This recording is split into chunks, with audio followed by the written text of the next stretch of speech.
Bom dia, boa tarde, boa noite. Eu sou a Camila Abdo, do Direto aos Fatos e do Vista Pátria. Hoje eu estou com o professor e doutor Evandro Pontes. Doutor, muito obrigada por aceitar falar conosco. Obrigado, Camila. Professor, eu já vou começar aqui já com a pergunta objetiva. Juiz de garantia, o Ruchel, Leandro Ruchel, postou que isso é culpa do André Mendonça da AGU e do Jorge Oliveira, Secretaria-Geral. O Nando está falando que votamos no Bolsonaro e levamos o Freixo. O que é tão de ruim nesse juiz de garantia?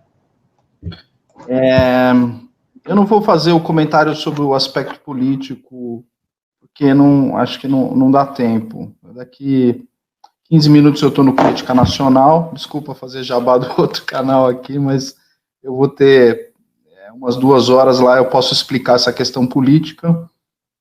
O Nando está completamente equivocado, o Leandro Rocha tem um ponto, de fato.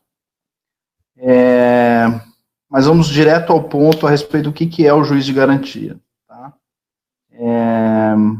O sistema penal, o sistema processual penal, ele tem um funcionamento que foi implementado no Estado Novo de Vargas pelo Código de Processo Penal, em que você tem a unificação do juízo de investigação com o juízo de instrução e julgamento. Tá? Então, você cria a figura de um único juiz, o desenvolvimento de toda a persecução penal, desde a investigação até o julgamento final. O que acontece? O que é o juiz de garantia? Isso aí a gente já teve esse modelo no Brasil, ele tinha outros nomes. O juiz de garantia, na época das ordenações filipinas, ele tinha alguma semelhança com o chamado juiz ordinário, vis-à-vis o juiz de fora, que era o juiz que julgava por direito, o juiz ordinário julgava por equidade. Então você tinha uma bipartição da jurisdição. Isso no Código Criminal de 1840, essa figura evoluiu para o juiz de paz. Tem uma literatura, né, robusta a respeito disso. Deixa eu ver se eu acho aqui no chão, eu já mostro. Não. Isso aqui é uma boa referência sobre o assunto. Para quem tiver interesse, pare de falar merda. Então começa por ali, tá? A gente tem algum resquício da divisão de juiz de instrução em relação à jurisdição do julgamento em si, que é o nosso sistema do tribunal do júri. No sistema do tribunal do júri você tem um juiz que cuida da fase preliminar, digamos assim, até a fase de pronúncia, e depois a jurisdição ela é, digamos assim, interrompida para ser retomada no pleno do tribunal do júri. Então, essa bipartição que você tem de um juiz para cuidar da fase preliminar de investigação em relação à fase principal de instrução e julgamento, isso tem no nosso sistema. Tem, no tribunal do júri tem. A gente já teve isso no passado, a gente não está falando de nenhum bicho de 7 cabeças. Nós não estamos falando de nenhuma idiotice, de nenhuma invenção, à torto é direito. Então, tem muita gente que fala, mas a emenda Freixo, não sei o quê, como se isso fosse uma ideia de esquerdista, e não é. A gente está falando de um negócio altamente técnico, de uma escolha por um sistema, tá? A gente está falando aqui de uma opção em relação a um determinado sistema de persecução penal. Você tem um sistema de persecução penal hoje unificado, chamado sistema inquisitório, que surgiu na década de 30, no Estado Novo de Vargas, para interromper essa ideia de que a persecução penal ela poderia ser fracionada. E por que ela é fracionada? Porque a causa da investigação não é a mesma causa do julgamento. Portanto, o escopo, a finalidade para a qual você julga, não é a mesma finalidade para a qual você investiga. Então, do ponto de vista lógico, você pode fazer essa opção sistêmica. É uma opção por um determinado sistema. E essa opção por um determinado sistema não implica necessariamente que o presidente da República, ao não vetar essa reforma do sistema esteja agindo como se fosse um traidor dos seus eleitores. Não. Ele não está sendo um traidor dos eleitores. Ele simplesmente deixou de vetar uma mudança muito profunda no sistema. A gente está fazendo uma mudança muito profunda no sistema de persecução penal. Tá? Essa mudança profunda, no mérito, eu não vi ninguém discutir no mérito, se a divisão de jurisdição, no mérito, ela é ou não boa, qual seja, você tem um juiz exclusivo para a investigação, que prepara todo o processo penal para a denúncia, e após a denúncia, você extrai desse processo penal um procedimento de persecução penal que visa uma decisão final, são duas coisas diferentes. Eu não conseguia, até agora ninguém me convenceu que essa adoção de sistema, ela vá levar à impunidade pelo mérito da questão. Outra coisa, e aí, de fato, há um ponto em relação ao que diz o ministro Sérgio Moro, ele não parece ser antipático à ideia no mérito. Agora, qual é o grande problema dessa ideia? Nós não temos estrutura suficiente para fazer um período de transição a contento. Essa é a preocupação de Sérgio Moro. A preocupação de Sérgio Moro é operacional, não de mérito. Ele não está criticando o juiz de indade preliminar, e nem o juiz, nem a segregação de funções, e nem o fatiamento do exercício jurisdicional. Isso tem que ser uma opção técnica, fria. É como jogar com 4-3-3 ou 4-2-4. É uma disposição tática de como você vai estruturar o seu processo penal. O que incomoda Sérgio Moro, ao meu ver, e me parece que, de certa forma, eu não consegui achar ninguém que me dissuadiu dessa posição, da razão, da causa pela qual ele se manifestou incomodado e solicitou o veto a essa medida nesse momento, e não significa que ele seja contra a medida num prazo estendido, desde que você possa discuti-la mais amplamente, inclusive até dentro de uma reforma mais profunda do processo penal, com substituição do código e um debate a respeito de qual o caminho nós queremos para o nosso sistema processual penal. Não houve tempo hábil para se discutir quais os efeitos dessa medida e como ela seria implementada. Essa é a razão pela qual Sérgio Moro está incomodado, e nisso ele sim tem razão em ter pedido o veto. E nesse ponto, data máxima vênia, com todo respeito, se Jair Bolsonaro ouviu outra pessoa, e segundo as fontes de Leandro Ruschel, ele ouviu outras pessoas do seu entorno para deixar a opinião de Sérgio Moro de lado, não significa que ele esteja traindo a nação, traindo a pátria. Há pontos ali em que ele deve ter levado em consideração, há pontos em que ele deve ter discutido, sob o ponto de vista político, de como encarar isso e como abordar. O ponto do Sérgio Moro, que é válido, é a questão operacional. Como vamos operacionalizar isso? As falhas operacionais podem levar a medidas de impunidade, etc. Talvez, não sei. Ele está levantando pontos. Eu ouvi 50 promotores, 40 juízes, todos internos dentro do Poder Judiciário, todos estão preocupadíssimos em relação à implementação dessa medida. E o prazo curtíssimo para a implementação, um vacácio de 30 dias. Sem, inclusive, um detalhamento de como isso vai ser feito em relação aos processos em andamento, como isso vai ser feito em relação aos processos de competência originária do Supremo Tribunal Federal, como funcionaria um júdice de indagine preliminar, que é a cópia que estão tentando fazer do sistema italiano, que teve alguns problemas, abriu certas fraturas na Operação Tangentopoli, abriu, a gente teve esse tipo de problema, levou alguns crimes à prescrição, estragou a Operação Manipulite? Sim, estragou. Fez problema? Fez estrago lá. Teve uma experiência negativa? Teve uma experiência negativa. Por conta do conteúdo, do mérito? Não, pela forma com que ela foi colocada. Então, o que a gente tem que discutir daqui para frente é, uma vez Jair Bolsonaro não tendo vetado, nós temos que começar a discutir como essa medida vai ser implementada. Não me parece que ela deva ser implementada automaticamente. E nem que o fato de você ter processos da Lava Jato julgados fora desse sistema possa, de certa forma, permitir que essa norma retroaja para anular processos já julgados da Lava Jato anteriores à existência dessa norma. Então é isso que a gente está dizendo. Existe uma escandalização por parte, principalmente, do blog antagonista, endossado por youtubers, por pessoas que...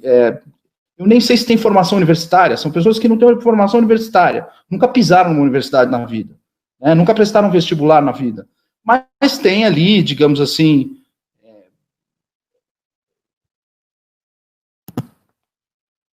tem ali sua base de seguidores no YouTube, o que dá uma autoridade momentânea em relação a isso. Mas essa autoridade momentânea, ela serve para discutir questões relacionadas à YouTubosfera. A YouTubosfera, ela não comporta questões de alta complexidade.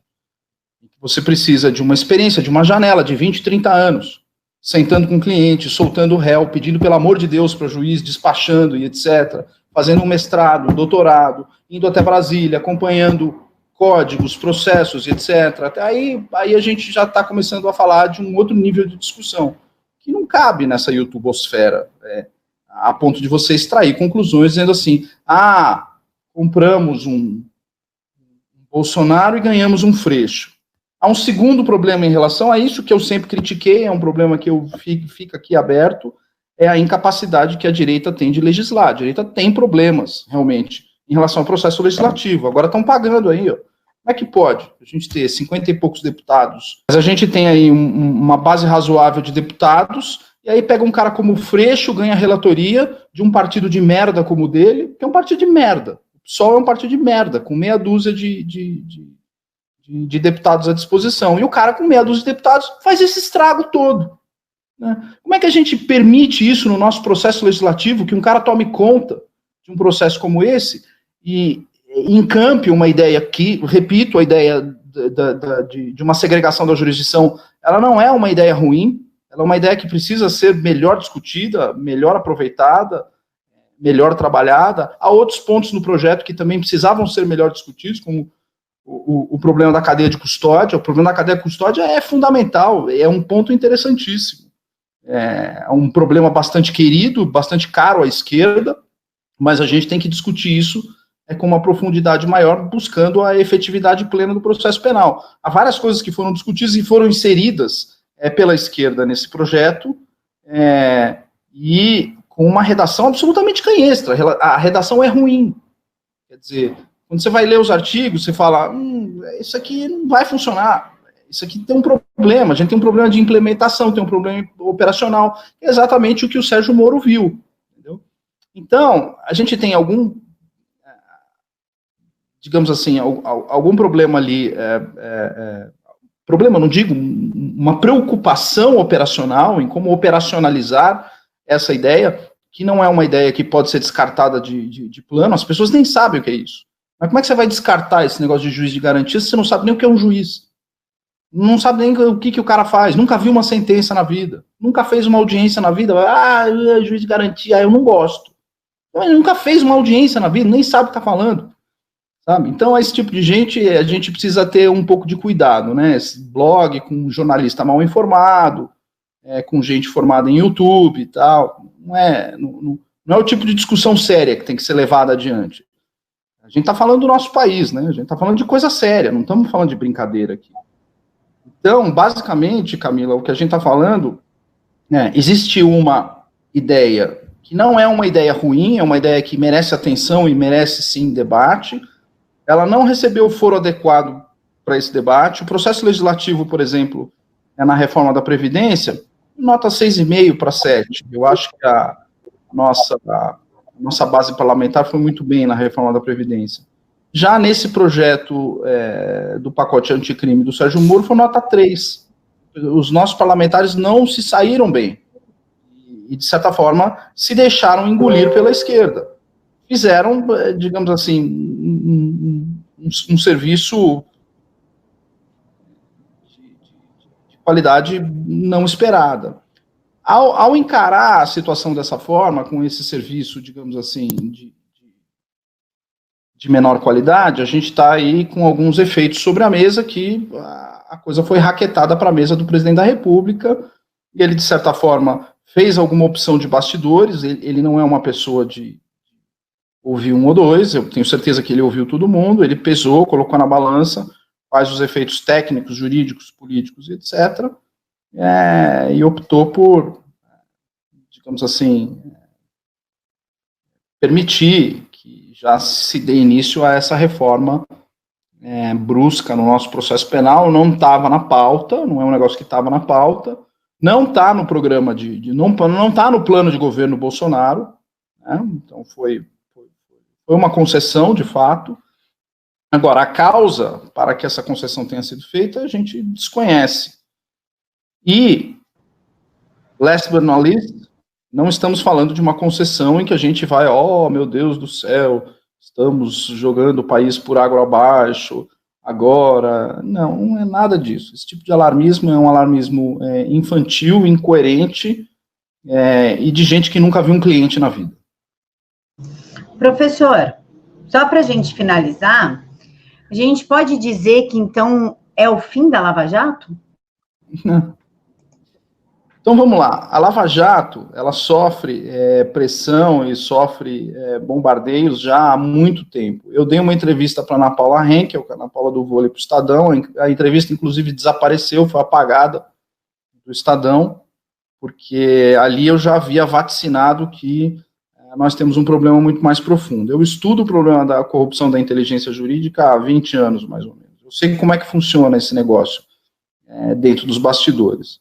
O problema todo começa com a emenda constitucional 45 de 2004, em pleno governo Lula, que cria o CNJ. A partir da criação do CNJ e da criação de mecanismos de acesso direto ao STF, depois alimentados por uma sanha de controle direto de constitucionalidade, isso começou, de certa forma, a estragar o sistema.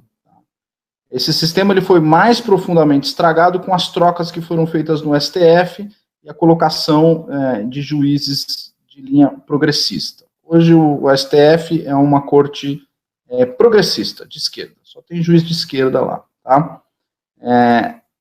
A partir disso, você tem um processo corrente de corrupção da inteligência jurídica, que vem desde os anos 90 e se aprofundou a partir de 2004. Os problemas que nós sofremos em relação à Lava Jato são independentes de qualquer mudança que você vá fazer no processo penal. Porque quem gera o problema, quem está gerando o problema, são as próprias pessoas que operam dentro da justiça. É ali que está o problema. Independentemente de você fazer uma alteração, de você fazer um shift no sistema, ou calibrar em algum outro ponto, a Lava Jato está constantemente sob ameaça desde o primeiro dia. E não dá para dizer que a causa do fim da Lava Jato é essa mudança, ou foi outra mudança. Um golpe de Estado foi dado no início, fins do ano passado, início desse ano, em que o Supremo Tribunal Federal começou a fazer balões de ensaio a respeito da sua capacidade de legislar, investigar, punir, prender e dar a última palavra em relação a nomeações no Poder Executivo, agir de maneira despótica, enfim, usurpar poderes. Isso foi sendo, de certa forma, tolerado, vistas grossas foram sendo feitas, só foi deixando passar a situação. E hoje nós nos encontramos nessa situação de uma juristocracia, né? Pilotada pelo STF. Então, o STF ele dá a última palavra em tudo, né? A sinalização também já começou ali, logo no impeachment da Dilma, quando o ministro Lewandowski mudou completamente o que estava escrito na lei para impedir que a Dilma sofresse punições ex lege. Quer dizer, isso é um processo que está em andamento há muito tempo.